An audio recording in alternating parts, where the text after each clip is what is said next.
আল্লাহ পাক বলেন, জেনে রাখো দুঃখ এবং কষ্টের সাথে রয়েছে সুযোগ আর সুবিধা, আর অসচ্ছলতার সাথে রয়েছে উদার সচ্ছলতা। জোরে কোন সুবহানাল্লাহ।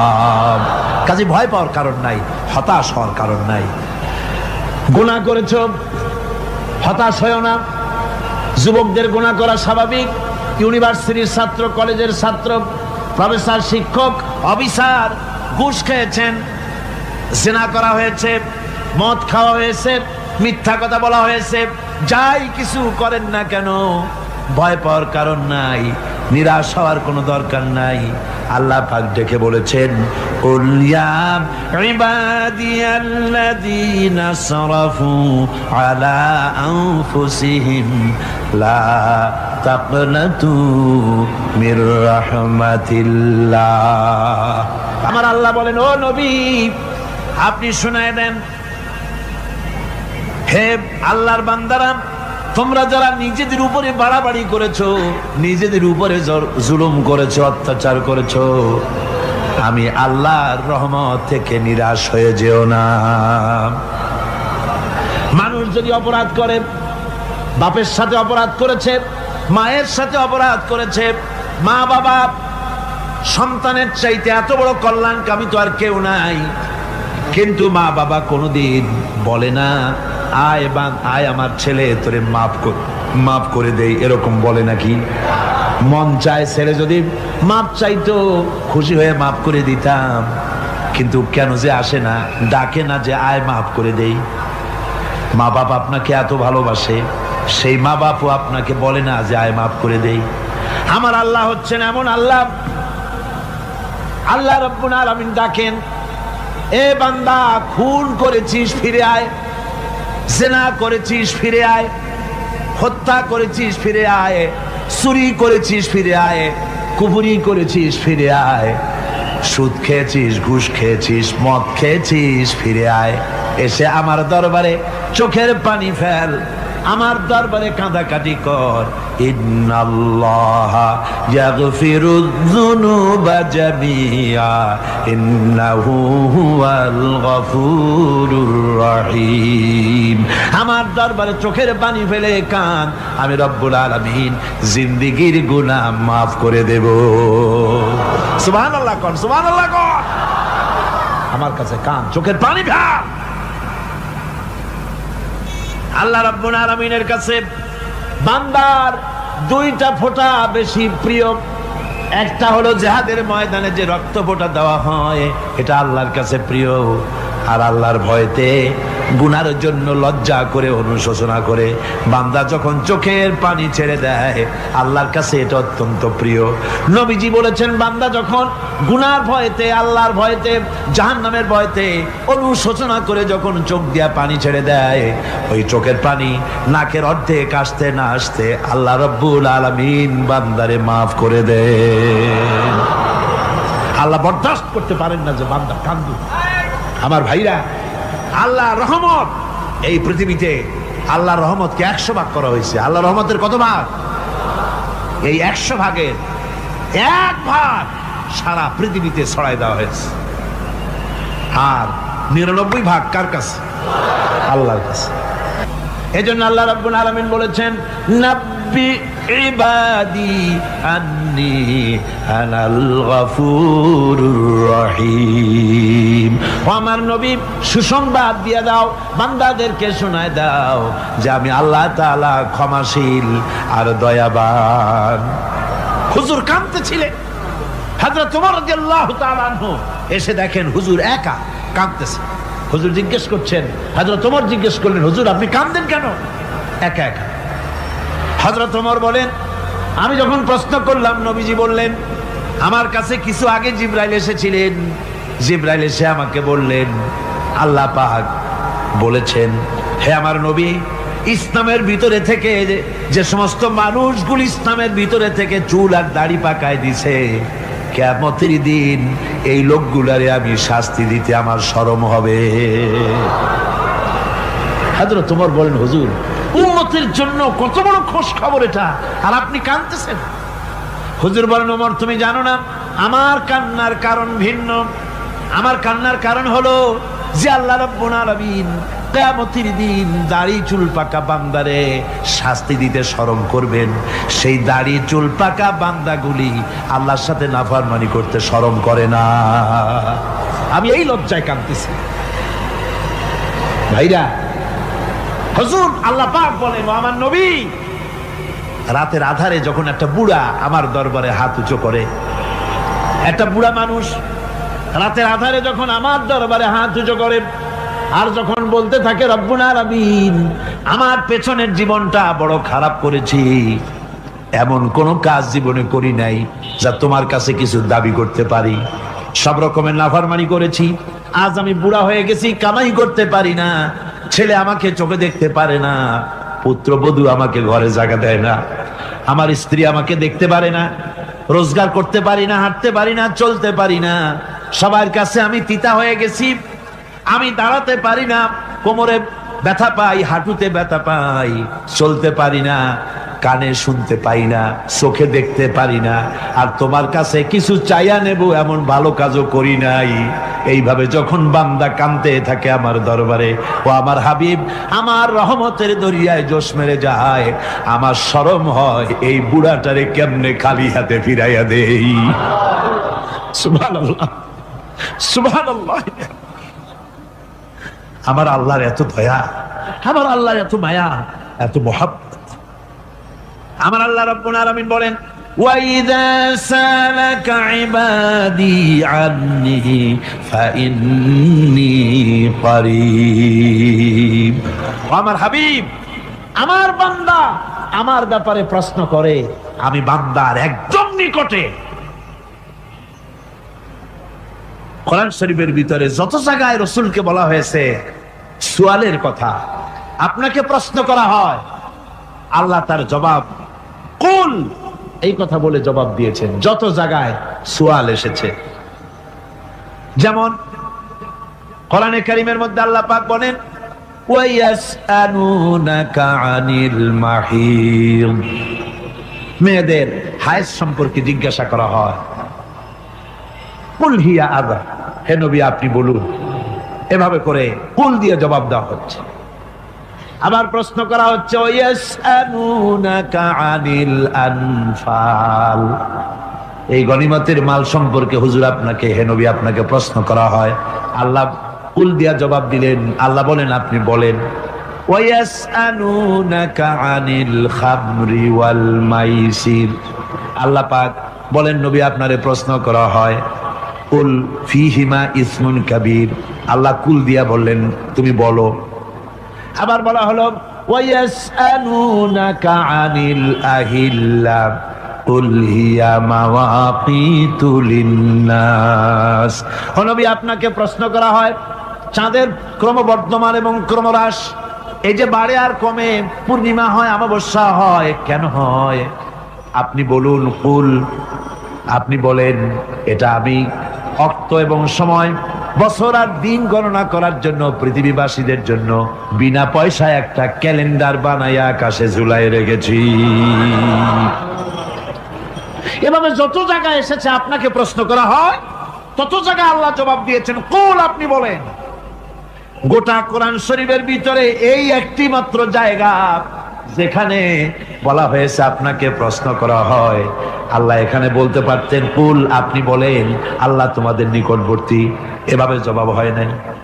এটা কায়দাটা হলো এই, আল্লাহ বলতেছেন ওয়াইজা সালাকা ইবাদি, ও আমার নবী প্রশ্ন তো আমার বান্দারা আমার ব্যাপারে করেছে, এবার আপনার জবাবের কোনো দরকার নাই, প্রশ্ন আমার ব্যাপারে, আমি নিজে জবাব দিয়ে দেই, ফাইন্নী করিব। ও বান্দা আমার ব্যাপারে প্রশ্ন করেছিস, জবাব আমি দেই, আমি তোর সবচাইতে বেশি নিকটে। সুবহানাল্লাহ, কত নিকটে? ওয়ানাহনু আকরাবু ইলাইহি মিন হাবলিল ওয়ারিদ, তোর যে রগ এই শাহরগের চাইতেও আমি তোর বেশি কাছে। সুবহানাল্লাহ, আমারে ডাক, আমারে ডাক, কলিজা দিয়া ডাক, অন্তর দিয়ে ডাক। মনের থেকে মানুষ যদি ডাকে, মুখের ডাক আর মনের ডাক এক জিনিস নয়। দিল সে জুবাত নিকলতি হ্যায় असर रखती है पर नहीं मगर ताकते परवाज रखती है। দিল থেকে যে কথা বেরোয় তা প্রভাব বিস্তার করে, ডানা নাই কিন্তু ওড়ার ক্ষমতা রাখে। মনের কথাই ভিন্ন, মন থেকে, দিল থেকে, কলিজা থেকে, অন্তরের গভীর কন্দর থেকে মুহাব্বতের সাথে কেউ যদি একবার বলে আল্লাহ, আল্লাহ রাব্বুল আলামিন বলেন অন্তরের অন্তঃস্থল থেকে একটি বার যদি বান্দা বলেন আল্লাহ, আল্লাহ বলেন 70 বার সাড়া দিয়া জিজ্ঞেস করি বান্দা কি চাও, আমি তোমার কাছে আছি। সুবহানাল্লাহ, আমি তোর একদম কাছে, কি চাস বল, বল আমার কাছে। এমন দয়াবান, এমন মেহেরবান, এমন আল্লাহ আমাদের। সে আল্লাহ রাব্বুল আলামিন তিনি বলছেন وَقَالَ رَبُّكُمْ উদউনি আস্তাজিব লাকুম, তোমাদের রব বলেছেন আমারে ডাকো, আমি আল্লাহ ডাকের সাড়া দিয়া দেব। সুবহানাল্লাহ। কারে ডাকতে হবে? কারে ডাকতে হবে? এই বিশাল জনসমুদ্র একটুকে চিল্লা কোন কারে ডাকতে হবে? কোন পীর সাহেবকে নয়, আল্লাহর কসম কোন খাজা বাবাকে নয়, ডাকতে হবে কারে? চিল্লায় কোন কারে? ওয়াকালা রাব্বুকুম উদউনি, তোমার রব তোমাকে বলতেছে আমারে ডাকো, আস্তাজিব লাকুম, আমারে ডাকবে আমি সাড়া দিয়ে দেব। সুবহানাল্লাহ। আল্লাহকে ডাকেন, কি চাই আপনার বলেন, কি চাই? আল্লাহর কাছে চান, আল্লাহ দিয়ে দিবে। দেওয়ার জায়গা আল্লাহর কাছে চাইবেন, আল্লাহ দিবেন। দেওয়ার জায়গা, চাওয়ার জায়গা হলো সেজদায় পড়ে যাবেন। আমার ভাইয়েরা জায়গাটা চিনায় দিলাম। মাজারে যাওয়া লাগবে না, কবরে যাওয়া লাগবে না। 2 রাকাত নামাজ পড়ে সেজদায় পড়ে গিয়া যত বিপদ আছে, মুসিবত আছে, সেজদার মধ্যে চোখের পানি ছেড়ে দেন আর কেন্দে কেন্দে জীবনের কথা বলেন। আল্লাহ রাব্বুল আলামিন আপনার আওয়াজ শুনবেন আর দোয়া কবুল করে নিবেন। কাঁদতে হবে আল্লাহর কাছে। কার কাছে? আল্লাহর কাছে। আল্লাহর প্রতি আপনি পূর্ব পশ্চিমে কতবার মুখ ঘোরালেন, এটাই কিন্তু আপনার আসল সৎ কাজ নয়। আসল সৎ কাজ হলো আল্লাহর প্রতি ঈমান আনা। এই ঈমানের ব্যাপারে 3টা দিন আমরা পার করে দিলাম, এখনো কথা শেষ হয় নাই। আল্লাহর প্রতি ঈমান আনলে পরে যে উপকারটা হবে 5ম নম্বরে, সেটা হলো কঠোর এবং কঠিন বিপদের ভিতরে বান্দার ভিতরে অবিচলতা এবং ধৈর্যের সৃষ্টি হয়ে যাবে। আলহামদুলিল্লাহ। কঠিন বিপদ মুসিবত আসলে পরে সে অবিচল থাকবে। সারা দুনিয়ার বিপদ আপদ, শত্রুতা, দুঃখ, কষ্ট, মুসিবত, জুলুম, নির্যাতন সবকিছু পাহাড়ের মতো উঁচু হয়ে তাকে ঘিরে ফেলবে, কিন্তু তাকে এক চুলও নাড়াতে পারবে না। কবি বলতেছেন সাথে জাকা রহা হ্যায় আজল সে তা ইমরোজ, সাথে জাকা রহা হ্যায় अजल से ता इमरोज, चरागे मुस्तफावी से शरारे बुलहबीस। সে আবহমান কাল থেকে শুরু করে মুস্তাফা সাল্লাল্লাহু আলাইহি ওয়াসাল্লামের দীপ শিখার সাথে আবু জাহেল, আবু লাহাবের অগ্নিস্ফুলিঙ্গের টক্কর লেগেই আছে। রাসূলুল্লাহর আল্লাহর দেওয়া এই বিধান, এই দ্বীনের বাতিটা টিম টিম করে চলেছে। আর গর্কি, টর্নেডো, হাজার হাজার মাইল বেগে হ্যারিকেন এসেছে, গর্কি এসেছে, টর্নেডো এসেছে, টাইফুন এসেছে, কিন্তু এই আলো নিবাইতে পারে নাই। সুবহানাল্লাহ। এই আলো নিবাতে পারে নাই। এই শত্রুতা চিরকালের, নিবাতে পারবে না। কারণ হচ্ছে আল্লাহ রাব্বুল আলামিন বলেছেন ইউরিদুনা লিইউতফিউ নূরাল্লাহি বিআফওয়াহিহিম ওয়াল্লাহু মুতিম্মু নূরিহি ওয়ালাউ কারিহাল কাফিরুন। ওরা চায় মুখের ফু দিয়ে আমার আলোকে নিভিয়ে দেবে, কিন্তু আমি আমার আলোকে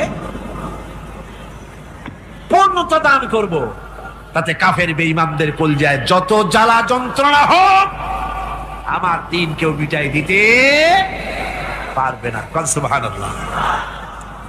সুতরাং বিপদে অবিচলতা আসবে, সে অটল হবে, মজবুত হবে। কোরআনে কারীম বলতেছে ওয়া কাযালিকা জাআলনা লিকুল্লি নাবিয়্যিন আদুওয়াম মিনাল মুজরিমিন। এই পৃথিবীতে এমনি করে আমি সকল নবীদের শত্রু বানিয়েছি, সব পাপিষ্ঠ অপরাধীদেরকে। নবীদের সাথে বিরোধিতা করেছে কারা? পাপিষ্ঠরা, অপরাধীরা। মানুষ অত্যাচারিত হয়েছে, সাহাবায়ে কেরাম অত্যাচারিত হয়েছেন।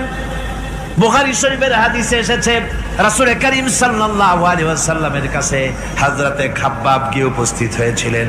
হযরতে খাব্বাব বলেন, হাদিসটা এভাবে লেখা হয়েছে বুখারীতে, ওয়ান খাব্বাব বিন আরিদ রাদিয়াল্লাহু তাআলা আনহু قال شكونا إلى رسول الله صلى الله عليه وسلم وهو متوسد بردة له في ظل الكعبة। রাসূলুল্লাহর কাছে গেলাম, কাবা শরীফের কাছে গিয়ে দেখি নবীজি একটা চাদর গায়ে দিয়ে তিনি আরাম ফরমাচ্ছিলেন কাবা শরীফের ছায়ায়। সেখানে গিয়ে বললাম, আলা তাস্তানসিরু লানা আলা তাদউ লানা ইয়া রাসূলুল্লাহ, হে আল্লাহর রাসূল, আপনি কি আমাদের জন্য আল্লাহর কাছে দোয়া চাইবেন না? আপনি কি আল্লাহর কাছে আমাদের জন্য সাহায্য চাইবেন না? আমাদের লোকগুলিকে, মুসলমানগুলিকে মারতে মারতে তো শেষ করে ফেলে দিল। তারা আমাদের সুমাইয়াকে মারলো, আমাদের খাব্বাবকে উটের সাথে পায়ের দড়ি লাগায় টানলো, আমাদের খোবায়েবকে তারা আগুনের উপরে চিৎ করে শোয়ায় রাখলো, না খায় রাখতেছে, মারতেছে, কষ্টে তো শেষ হয়ে গেলাম। হুজুর, আপনি কি আমাদের জন্য দোয়া করবেন না? হাদিস শরীফে এসেছে নবীজি উঠে বসলেন সোজা হয়ে। নবীজি বলেন, ও আমার সাহাবী, ও খাব্বাব, শোনো, তোমাদের আগে এই পৃথিবীতে যারা দ্বীনের দাওয়াত দিতে এসেছিলেন তাদেরকে সমকালীন রাষ্ট্রশক্তি, সমাজ শক্তি তাদেরকে ধরতো। ফায়ুখাজুর রাজুলো, তাদেরকে তারা ধরতো। ফায়ুহফারু লাহু ফিল আরদ, আর তার জন্য জমিনের ভিতরে কবর বানাইতো। ওই কবর ফায়ুজালু ফিহা, ওই কবরের ভিতরে তাকে কোমর পর্যন্ত গেড়ে দিত। সুম্মা ইউতা বিল মানশার, এরপরে করাত আনতো। ফায়ুদাউ আলা রাসিহি, এরপরে ওই করাত তার মাথার উপরে রাখতো। ফায়ুজালু নিসফাইন, এরপরে করাত দিয়া চিরে জীবিত মানুষটারে দ্বিখণ্ডিত করে ফেলে দিত। মা ইয়াসুদ্দুহু যালিকা আন দীনিহি। ও আমার খাব্বাব, এত কষ্ট দেওয়ার পরেও সেই যুগের কোন মুসলমানকে, দ্বীনের দায়ীদেরকে আল্লাহর দ্বীন থেকে এক চুলো তারা সরাই দিতে পারে নাই, এক চুলো সরাতে পারে নাই। ওয়াল্লাহি, ও খাব্বাব, আমি আমার আল্লাহর নামে কসম করে বলছি, লা ইউতাম্মান্নাল্লাহু হাযাল আমরা হাত্তা ইয়াসিরা আর-রাকিবু মিন সানা ইলা হাযরামাউত। আমি কসম করে বলি, আল্লাহ রাব্বুল আলামিনের এই সানা থেকে হাযরামাউত পর্যন্ত লোকেরা যাতায়াত করবে, সুন্দরী রমণীরা গমন করবে, সদাগরেরা যাতায়াত করবে, টাকা নিয়া পয়সা নিয়া যাতায়াত করবে। তাদের মনের মধ্যে লুটের ভয়, টাকার ভয়, চুরির ভয়, ডাকাতির ভয়, জেনার ভয়, হত্যার ভয়, ধর্ষণের ভয়, কোনো ভয় থাকবে না। লা ইয়াখাফু ইল্লাল্লাহ, আল্লাহ ছাড়া কোনো ভয় থাকবে না। এমন একটা সমাজ, এমন একটা সময় আসবে। ওয়ালাকিন্নাকুম তাস্তাজিলুন, অথচ খুব তাড়াহুড়ো তোমরা করতেছো। তাড়াহুড়ো করো না, সময় আসবে ইনশাআল্লাহ। আমার ভাইয়েরা, আমার বন্ধুগণ, কঠিন বিপদে অবিচলতা এবং ধৈর্যের দৃষ্টান্ত রেখে গেছেন আম্বিয়া আলাইহিমুস সালাম। সুবহানাল্লাহ। কঠিন বিপদে অবিচলতা, দৃঢ়তা, ধৈর্য কারে বলে, তার দৃষ্টান্ত কারা রেখেছেন? আম্বিয়া আলাইহিমুস সালাম। ওনারাই আমাদের আদর্শ, নবীরাই আদর্শ। সাহাবায়ে কেরাম রিদওয়ানুল্লাহ তাআলা আলাইহিম আজমাইন আমাদের আদর্শ। ভাইরা আমার, মুসা আলাইহিস সালামকে ফেরাউন যখন ঘিরে ফেলে দিল, কোরআনের সব কথা গল্প গুজবার ইতিহাসের জন্য লেখা হয় নাই। কোরআনের মধ্যে যা লেখা হয়েছে সব বান্দাদের উপদেশের জন্য, যাতে করে লোকেরা চিরটা কাল এর থেকে উপদেশ নেওয়া নিজেদের তৈরি করতে পারে। জোরে বলেন সুবহানাল্লাহ। মুসা আলাইহিস সালামের কথা আল্লাহ বলেন, ফেরাউন তাকে ঘিরে ফেলে দিল, পালাবার রাস্তা নাই। ফালাম্মা ترى الجمعان قال أصحاب موسى إنا لمدركون। মুসা আলাইহিস সালামের উম্মতেরা বললেন, হে মুসা, পাকড়াও হয়ে গেছি, পালাবার রাস্তা নাই। তিন দিক থেকে আমাদেরকে ঘেরাও করেছে ফেরাউনের শক্তি। সামনে কি দরিয়া, আর তিন দিকে কি ঘেরাও আন্দোলন। পালাবার পথ নাই, পালাবার পথ নাই, সারাশি আক্রমণ, ঘেরাও আন্দোলন। মুসা আলাইহিস সালামকে ঘেরাও করে ফেলেছে, পালাবার উপায় নাই। একদিকে দরিয়া, তিন দিকে ফেরাউনের শক্তি।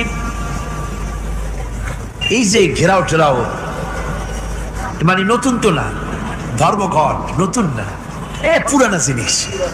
এই পৃথিবীতে সর্বপ্রথম ধর্মঘট কিসের উপরে হয়েছে জানেন? এই পৃথিবীর প্রথম ধর্মঘট হয়েছে পেঁয়াজ, রসুন আর ডাইলের উপরে। মুসা আলাইহিস সালামের জামানায় লান নাসবিরা আলা তাআমিন ওয়াহিদ, আমরা এক রকমের খাদ্য আর খাবো না, আমাদের পেঁয়াজ দেওয়া লাগবে, ডাল দেওয়া লাগবে, রসুন দেওয়া লাগবে। সর্বপ্রথম ধর্মঘট হয় মুসা আলাইহিস সালামের জামানায়, সেখান থেকে শুরু হয়েছে। তিন দিক থেকে ঘেরাও হয়ে গেছে, পালাবার কোনো রাস্তা নেই। হযরতে মুসা আলাইহিস সালামের কাছে উম্মতেরা বললেন, পালাবার তো কোনো পথ নাই, এখন উপায়টা কি? আমাদের তো আর উপায় নাই। মুসা আলাইহিস সালাম দেখেন বিপদে পড়ে গেছেন, কিন্তু ধৈর্য হারান নাই, ভয় পান নাই। ভয় পাইছিলেন? ভয় পেয়েছেন? প্রশ্নই ওঠে না। মুসা আলাইহিস সালাম আল্লাহ পাক যাদেরকে বলেছেন উলুল আযম রাসূল, যাদের বলেছেন তার মধ্যে হযরত মুসা একজন উলুল আযম পয়গম্বর। চারটিখানি কথা না, আল্লাহ কথা বলছেন তার সাথে, কালিমুল্লাহ তিনি। সুবহানাল্লাহ। কর মুসা আলাইহিস সালাম শোনালেন, কাল্লা ইন্না মাইয়া রাব্বি সায়াহদিন। কখনো নয়, আমার উম্মতেরা ভয় পেও না, আমার রব অবশ্যই আমাকে পথ দেখাবে। সুবহানাল্লাহ। তিন দিক থেকে শত্রু, একদিকে দরিয়া, পালাবার কোন রাস্তা নাই। সেখানে দৃঢ়তার সাথে তিনি বলছেন, অবশ্যই আমার আল্লাহ আমারে পথ দেখাবে। সুবহানাল্লাহ। নবীরা এই দৃঢ়তা দেখিয়েছেন, অবিচলতা দেখাইছেন। আল্লাহ পাক মুসা আলাইহিস সালাম যখন এই দৃঢ়তা দেখালেন, এই অবিচলতা দেখালেন, সঙ্গে সঙ্গে জিবরাইল এসে হাজির হয়ে গেলেন। আল্লাহ পাক বলেন, ফাআওহাইনা ইলা মুসা আন আদরিব বিআসাকাল বাহরা ফানফালাকা ফাকানা কুল্লু ফিরকিন কাত্তাউদিল আযীম। মুসা আলাইহিস সালামকে আমি ওহী নাযিল করলাম, তাকে বললাম হাতে যে লাঠি আছে, এই লাঠি দিয়ে আঘাত করো দরিয়ার উপরে। দরিয়ার উপরে আঘাত করলেন, একটা রাস্তা হয় নাই, 12টা রাস্তা তৈরি হয়ে গেল। আর দেওয়ালগুলা পাহাড়ের মতো উঁচা হয়ে গেল। দরিয়ার ভিতরে পাহাড়ের মতো উঁচা, মজবুত 12টা রাস্তা। এবার মুসা আলাইহিস সালাম তার দলবল নিয়ে চললেন। আল্লাহ রাব্বুল আলামিন বলেন, ওয়া আনজাইনা মুসা ওয়া মান মাআহু আজমাইন। মুসা এবং তার সাথী সঙ্গীদেরকে আমি পার করে দিলাম। মুসা আলাইহিস সালাম এবং তার সাথী সঙ্গী নিয়ে যখন দরিয়ার মাঝখানে আসছে, ফেরাউন তার দলবল নিয়ে এসে গেছে। আসে দেখে নদীর মধ্যে রাস্তা। বাবা, খুব তো কায়দা। ও মনে করছে ওর বাজানের তৈরি করা ডিস্ট্রিক্ট বোর্ডের রাস্তা। ওর লোকজন নিয়ে নেমে গেছে দরিয়ার ভিতরে। ও আসছে মাঝখানে, মুসা আলাইহিস সালাম চলে গেছে ওপার, দরিয়া পার। মাঝখানে যখন এসে গেল, আল্লাহ রাব্বুল আলামিন পানিকে অর্ডার করলেন কুন। আল্লাহর তো বটন টেপা লাগে না, মুখ দিয়া কোনো হুকুম করা লাগে না, শুধু বলেন কুন। যে ব্যাপারে কুন বলেন ফায়াকুন, সাথে সাথে হয়ে যায়। আল্লাহ বললেন কুন, আর অমনি রাস্তা বন্ধ হয়ে গেল। এবার তুফান শুরু হয়েছে নদীতে, ঢেউয়ের উপরে ঢেউ, মৌজুন কাল জিবাল, পাহাড়ের মতো উঁচু হয়ে হয়ে ঢেউ আসতেছে। দলবল ঘোড়া আর অস্ত্রপাতি যা ছিল সব মরিয়া শেষ। এবার ফেরাউন একা উপরে ওঠে আর নিচে নামে, পানি খেতে খেতে পেটের কাম সারা। জনমের খাওয়া খাইছে পানি, এখন জান যায়, বাঁচবার আর উপায় নাই, বাঁচবার আর উপায় নাই। ফেরাউন তার নিজের জীবন সম্পর্কে হতাশ হয়ে গেল। এবার ফেরাউন বলতেছে আমানতু আন্নাহু লা ইলাহা ইল্লাল্লাযী আমানাত বিহি বানু ইসরাঈল। আমি ঈমান আনলাম, আমি ঈমান আনলাম আল্লাহ ছাড়া কোনো ইলাহা নাই। ওই আল্লাহর উপর ঈমান আনলাম যে আল্লাহর উপরে ঈমান এনেছে বনি ইসরাঈলেরা। আল্লাহ যাতে ঠিক পাইছে কোন আল্লাহর উপর ঈমান আনছে। বনি ইসরাঈল আল্লাহর উপর ঈমান আনলাম। আল্লাহ এই তো মুসলমান হয়ে গেছি, এরপরও আমার সুবাও কেন? আল্লাহ রাব্বুল আলামিন জবাবে বলেন আল আন, এখন ওয়াকাদ আসাইতা ক্বাবলু ওয়া কুনতা মিনাল মুফসিদিন। এখন ঈমান আনার কথা বলছো, অথচ যুগের পর যুগ, বছরের পর বছর ধরে আমার মানুষের উপরে মন গড়া আইন চালায়েছ, আমার পয়গম্বরের সাথে বেয়াদবি করেছ। আজ তোমাকে আমি ছাড়ছি না, তোমাকে আজকে ছেড়ে দেব না। আমি তোমাকে মারব।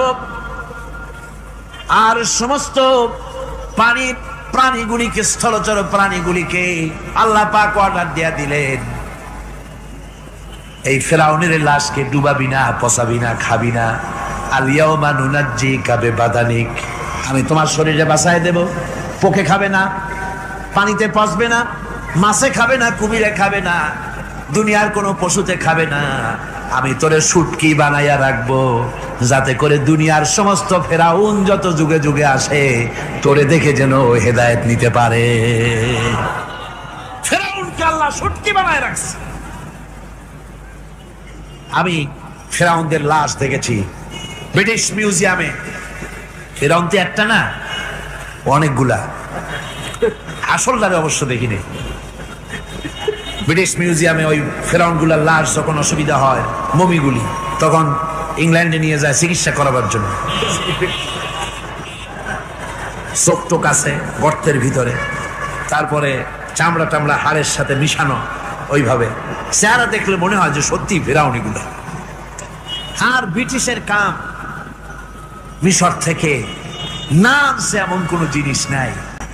তারা ময়ূর সিংহাসনের, শাহজাহানের ময়ূর সিংহাসনের ময়ূরের বাম চোখে কোহিনূর মণি লাগাইছিলেন। শাহজাহান ময়ূরের ডান চোখে কোহিনূর মণি লাগায় নাই। কোহিনূর মণির অনেক দাম, আমি দেখে এসেছি মণি। এখন সেটা কুইন এলিজাবেথের মুকুটে শোভা পাচ্ছে। সেই মণি এমনি বলে প্রবাদে 7 রাজার ধন 1 মাণিক্য, বলেন এরকম অনেক দাম। শাহজাহান দেখালেন আমি মুসলমান, আমার কাছে এটার দাম নাই, এই জন্য ময়ূরের ডান চোখে লাগালাম না, বাম চোখে লাগাই দিলাম। এইটারে চুরি করছে। টিপু সুলতানের তরবারিটা পর্যন্ত চুরি করেছে। আজ পর্যন্ত ব্রিটিশ মিউজিয়ামে টিপু সুলতানের তরবারিটা আছে, আমি তরবারিটা দেখে এসেছি। আমার বন্ধুগণ, বলতেছিলাম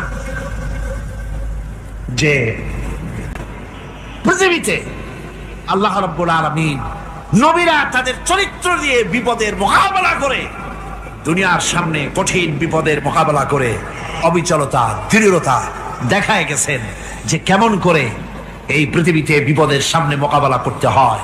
ধৈর্য ধরতে হবে। বিপদ আসবে পাহাড় সমান হয়ে, আপনাকে ধৈর্য ধারণ করতে হবে সেভাবে বুক বেঁধে। যেহেতু এটা যদি বিশ্বাস হয় যে আমার কিসমতে যা আছে তার থেকে বেশি কিছু হবে না, তাহলেই আপনার ধৈর্য আসবে, ভয় পাবেন না। কথা ঠিক কিনা কন? এবারে হযরত হুদ আলাইহিস সালাম সম্পর্কে আল্লাহ রাব্বুল আলামিন বলেন, হযরতে হুদকে যখন ষড়যন্ত্র হলো, কাফির বেঈমানেরা তাকে মেরে ফেলার জন্য যখন সরকারি ষড়যন্ত্রে লিপ্ত হয়ে গেল, হযরতে হুদ সমাজের এই চ্যালেঞ্জের মোকাবেলা করলেন। হযরত হুদ বলেন, ফাকিদুনি জামিআন সুম্মা লা তুনজিরুন ইন্নী তাওয়াক্কালতু আলাল্লাহি রাব্বি ওয়া রাব্বিকুম। আমি তোমরা তোমাদের ষড়যন্ত্র আমার বিরুদ্ধে যত পারো আমার বিরুদ্ধে ষড়যন্ত্র চালাও, এতটুকুন আমার অবকাশ দিও না। আমি এমন আল্লাহর উপরে ভরসা করেছি যার হাতের ভিতরে তোমাদেরও জান আর আমারও জান। যা পারো তাই করো। সরকার সমস্ত শক্তি একত্রিত হয়ে আমার মোকাবেলা করো। একদিকে হুদ আলাইহিস সালাম, আর একদিকে গোটা জাতি। হযরত হুদ ভয় পায় নাই। সুবহানাল্লাহ কোন। ঈমান বিল্লাহ মানুষের কলিজাকে এভাবে শক্ত করে দেয়। কোন আলহামদুলিল্লাহ। এবারে এই বিপদের, কঠিন বিপদের মোকাবেলা করে আমার রাসূল যে প্রমাণ দিয়া গেলেন, আমার রাসূল যে কঠিন বিপদের মোকাবেলা করলেন, ভাইরা আমার, হিজরতের রাতে সওর পাহাড়ের ভিতরে যখন তিনি আশ্রয় নিলেন, হযরতে আবু বকরের সাথে ছিলেন। হযরতে আবু বকর রাদিয়াল্লাহু তাআলা আনহু বলেন, হুজুর আপনি দাঁড়ান, এটা তো পাহাড়িয়া গুহা, গুহার ভিতরে সাপ থাকতে পারে, বিচ্ছু থাকতে পারে, আমি আগে ঢুকি, বিপদ যদি হয় আমার উপর থেকে হয়ে যাক। গুহার ভিতরে নেমে গুহা সাফ করলেন। এরপরে হুজুরকে ডাকলেন, হুজুর তাশরীফ নিলেন গুহার ভিতরে। এরপরে হুজুর বললেন, আবু বকর, পাহাড়ে হেঁটে হেঁটে 2-3টা পাহাড় পাড়ি দিয়া যাওয়া লাগে সৌর পাহাড়ে। মদিনার সোজা রাস্তা হুজুর ধরেন নাই, মেসফালার পথ দিয়া, জাবালে খেদোয়ার উপর দিয়া 3টা পাহাড় পাড়ি দিয়া তারপরে হুজুর গেলেন সৌর পাহাড়ে। গুহার ভিতরে হুজুর তাশরীফ নিলেন। বললেন, আবু বকর তুমি বসো, তোমার উরুর উপরে মাথা রেখে আমি একটু আরাম করি। হযরতে আবু বকর বসলেন, হুজুর তার উরুর উপরে মাথা রেখে ঘুমায় গেলেন। আর এরপরে কাফির বেঈমানেরা তালাশ করতে করতে কাফেররা এসে গেল পায়ের চিহ্ন দেখে দেখে গর্তের কাছে। হযরত আবু বকর ভয়তে কেঁদে ফেললেন, আরে আর তো উপায় নাই, এবার তো ধরা পড়ে গেছি, এবার নবীজিকে মেরে ফেলে দেবে। নবীর মহব্বতে, নিজের মহব্বতে নয়, নবীর মহব্বতে কাঁদতেছিলেন। হুজুর বলেন, হুজুরের ঘুম ভেঙে গেল। বলো, আবু বকর কাঁদো কেন? ছেলের কথা, মেয়ের কথা, বিবির কথা, বাড়ির কথা মনে পড়লো নাকি? হযরত আবু বকর বলেন, ইয়া রাসূলুল্লাহ, আল্লাহর কসম করে বলি, যেদিন ঈমান এনেছি এই কলিজার ভিতরে মা বাপ, স্ত্রী, পুত্র, পরিজন, এমনকি আমার নিজের জীবনের চাইতে আপনারে বেশি ভালোবাসি। তা কাঁদো কেন? কাঁদো কেন? হযরত আবু বকর বলেন, হুজুর ধরা পড়ে গেছি, কাফেররা এসে গেছে, গর্তের কাছে তাকালি আমাদের দেখতে পাবে, আমরা তো মাইনরিটি, ওরা তো মেজরিটি, আমরা তো ধরি মারি ফেলাই, আপনাকে মেরে ফেলে দেবে, এই জন্য কাঁদি। আল্লাহ রাব্বুল আলামিন, হুজুর তখন কি দৃঢ়তা, কি অবিচলতা, কি ধৈর্যের পাহাড় সম মনোবৃত্তি তখন দেখালেন। আল্লাহ কোরআন শরীফে চিরকাল যাতে মানুষেরা হেদায়েত দিতে পারে, সেজন্য হুজুরের কথা উঠায় দিলেন কোরআনে। আল্লাহ পাক বলেন, ইযহুমা ফিল গার ইয ইয়াকুলু লিসাহিবিহি লা তাহজান ইন্নাল্লাহা মা'ানা। ও বন্ধু, ভয় পেও না, আল্লাহ আমাদের সাথে আছেন। সুবহানাল্লাহ।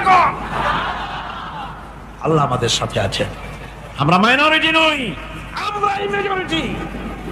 আল্লাহ আছে আমার সাথে, ভয় পাওয়ার কোনো কারণ নাই। সুবহানাল্লাহ। আল্লাহ পাক বলেন, ফাআনজালাল্লাহু সাকিনাতাহু আলাইহি ওয়া আইয়াদাহু বিজুনুদিন লাম তারাওহা। আমি এদের অন্তরের ভিতরে আমি শান্তি নাজিল করে দিলাম, প্রশান্তি দিয়া দিলাম, আর আমি সাহায্য করলাম, আর এমন সব সৈন্য পাঠায় দিলাম যে সৈন্যগুলি তোমরা দেখতে পাও নাই। সুবহানাল্লাহ ওয়া বিহামদিহি। ভাইরা আমার, রাসূল করিম সাল্লাল্লাহু আলাইহি সাল্লাম এই বিপদের মাঝে, চরম বিপদের মাঝে অবিচলতা, দৃঢ়তা, কঠিন আত্মনির্ভরতা দেখিয়েছেন। এগুলি হলো ঈমানের 5ম নম্বরের উপকারিতা। আল্লাহর প্রতি ঈমান আনলে এভাবে পাহাড় সম ঈমান মজবুত হয়ে যায়। জেলের পরোয়া করি না, ফাঁসির পরোয়া করি না, শহীদ হওয়ার পরোয়া করি না, মেরে ফেলে দেবে, উড়ায় দেবে, হত্যা করবে, পরোয়া করি না। পরোয়া করি কেবলমাত্র কাকে? জনে বলেন কারে? এইরকম মুসলমান হাজার হাজার লাখ লাখ দরকার নাই, 313 জন যথেষ্ট। কয়জন যথেষ্ট? 313 জন যথেষ্ট। বদরে যারা জান দিয়ে, মাল দিয়ে দিনকে প্রতিষ্ঠিত করেছিলেন, এরকম 313 জনই যথেষ্ট ছিল। এই দৃঢ়তা, এই অবিচলতা, এই ঈমান, এই ধৈর্য শিক্ষা দেয়, এই উপকার করে ঈমান বিল্লাহ। আল্লাহর প্রতি ঈমান আনলে এভাবে পাহাড়ের মতো শক্ত হয়ে যায় কলিজা। কোন আলহামদুলিল্লাহ। আমার বন্ধুগণ, এবার আমি বলবো সর্বশেষ উপকারের কথাটা বলি, মোনাজাত ছেড়ে দেব। কয়টার কথা বলছিলাম? উপকার ছয়টা উপকারের কথা বলেছি। অনেকগুলি বৈশিষ্ট্য, অনেকগুলি উপকারের মধ্যে আল্লাহর প্রতি ঈমানের 6টা উপকারের কথা 5টা বলা হয়ে গেছে। এবার 6ষ্ঠ নম্বর এবং শেষ নম্বর, এটা হচ্ছে আল্লাহর প্রতি ঈমান আনলে পরে তার দ্বারা সবচাইতে বেশি ফায়দা পায় সমাজ এবং রাষ্ট্র। কল আলহামদুলিল্লাহ, কল আলহামদুলিল্লাহ। আল্লাহর প্রতি ঈমানের দ্বারা নৈতিক সংশোধন হয় এবং রাষ্ট্র আর সমাজ সবচাইতে বেশি উপকৃত হয়। কারণ হলো ঈমানদার ব্যক্তি আল্লাহর প্রতি যে ঈমান এনেছে তার মনের মধ্যে ধারণা এটা হয়, আমার কোনো কাজ তো গোপন থাকে না। ইন্নাল্লাহা লা ইয়াখফা আলাইহি শাইউন ফিল আরদি ওয়ালা ফিস সামা। আল্লাহর কাছে গোপন বলতে কিছু নাই, আকাশেও নাই, জমিনেও নাই, কোনো কিছু গোপন নাই। সুতরাং আমি যা করি সব আল্লাহ দেখেন এবং শোনেন। এমনকি মানুষ যে কল্পনা করে সে কল্পনাও আল্লাহ টের পায় না, নাকি টের পায় কিনা?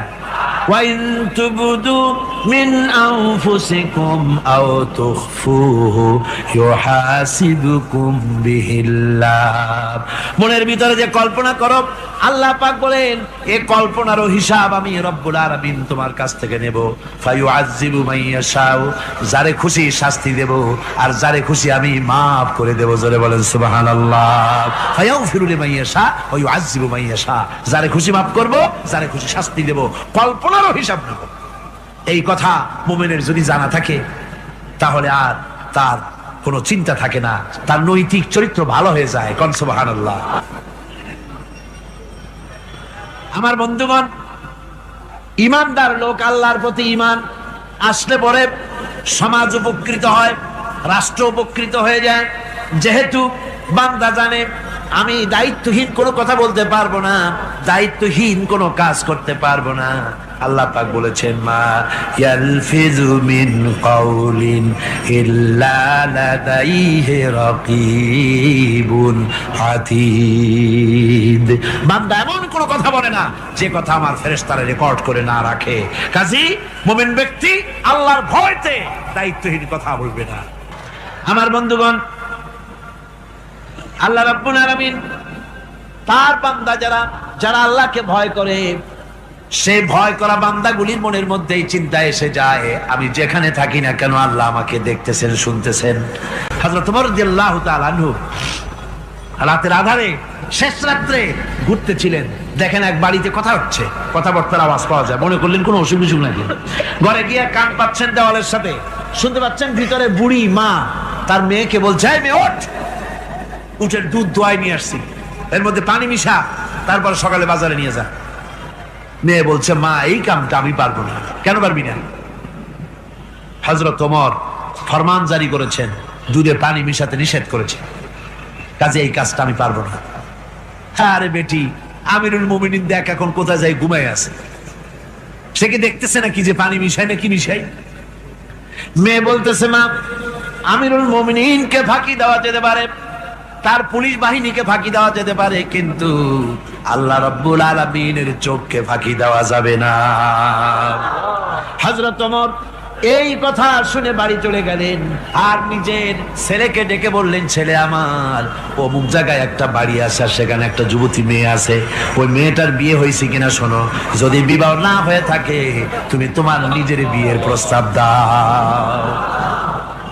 আমিরুল মুমিনিন এই মেয়েটা সুন্দরী কেমন, স্বাস্থ্য কেমন কিছুই দেখলেন না, দেখলেন তাকওয়া। কি দেখলেন? আল্লাহর ভয়। আল্লাহর ভয় যখন একটা জাতির মধ্যে আসে, পুলিশ লাগে না, পুলিশের কাজ কমে যায়। রাতে হোক দিনে হোক যেখানে আছি আল্লাহ আমারে দেখতেছেন। আল্লাহ পাক বলতেছেন, ওয়া হুয়া মাআহুম ইজ ইউবাইতুনা মা লা ইয়ারদা মিনাল কওলি ওয়া কানা আল্লাহু বিমা ইয়ামালুনা মুহিতা। আল্লাহ পাক বলেন, আমি তো আমার বান্দার নিকটে তখনও থাকি যখন সে গোপনে গোপনে রাতের বেলায় আমার মর্জির খেলাফ পরামর্শ করে। আমার মর্জির খেলাফ পরামর্শ করতেছে রাত্রে, আমি তো তখনও কাছে থাকি, ওটা আমি শুনি। ইমান যদি আসে তাহলে এই সব কাজ থেকে সে বিরত থাকে। সে যদি কম হয় সেখানেও আল্লাহ, বেশিও যদি হয় সেখানেও আল্লাহ। এমন কোন জায়গা আছে নাকি চিটাগংয়ে যেখানে আপনি একটা আকাম করবেন আর আল্লাহ টের পাবে না? কোন আছে নাকি? আচ্ছা চট্টগ্রামে না থাকুক, বাংলাদেশের কোন জায়গা আছে নাকি? পার্বত্য চট্টগ্রামে যত পাহাড় আছে, উঁচু নিচে জায়গা আছে, ওই জায়গায় বোধহয় আছে নাকি? সারা পৃথিবীতে আছে কোথাও? আল্লাহকে ফাঁকি দেওয়ার জায়গা কোথাও? সব স্পষ্ট। আল্লাহ কি ঘুমায় নাকি? ঘুমায়? তার কাছে দিনও যায়, রাতও যায়।